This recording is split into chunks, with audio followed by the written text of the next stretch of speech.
امریکی صدر کا اسٹیٹ آف دا یونین نامی خطاب امریکہ کی ایک مشہور روایت ہے جسے ملک کے پہلے صدر جارج واشنگٹن نے شروع کیا تھا۔ امریکی آئین کے مطابق صدر پر لازم ہے کہ وہ کانگریس سے وقتاً فوقتاً خطاب کریں اور انہیں ملک کی صورتحال یا اسٹیٹ آف دا یونین سے آگاہ کریں۔ امریکہ کی سول وار کے دوران ملک کے شمالی حصے کو یونین کا درجہ دیا گیا تھا اور تب سے اب تک یہ وہ ٹرم ہے جسے یونائیٹڈ اسٹیٹس آف امریکہ کے لیے استعمال کیا جاتا ہے۔ سال میں ایک بار یا ہر سال کے آغاز پر یہ اسٹیٹ آف دا یونین خطاب کرنا آئینی شرط نہیں ہے بلکہ یہ ایک روایت ہے۔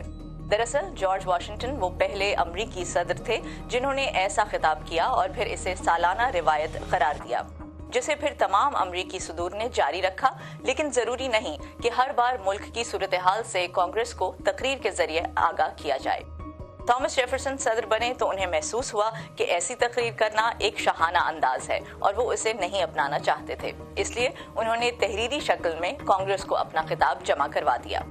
ان کے بعد آنے والے کئی صدور تحریری طریقہ کار پر ہی چلتے رہے، لیکن پھر 1913 میں وڈرو ولسن صدر بنے تو انہوں نے دوبارہ کانگریس سے خطاب کا سلسلہ شروع کیا۔ دلچسپ بات یہ ہے کہ اس دور میں یہ خطاب دن میں کسی بھی وقت کیا جا سکتا تھا، لیکن 1965 میں اس وقت کے صدر لنڈن جانسن نے یہ روایت توڑ دی اور اس خطاب کو شام کے وقت کیا۔ مقصد یہ تھا کہ انہیں ٹیلی ویژن پر زیادہ سے زیادہ لوگ دیکھ سکیں اور ریڈیو پر ان کا یہ خطاب سن سکیں۔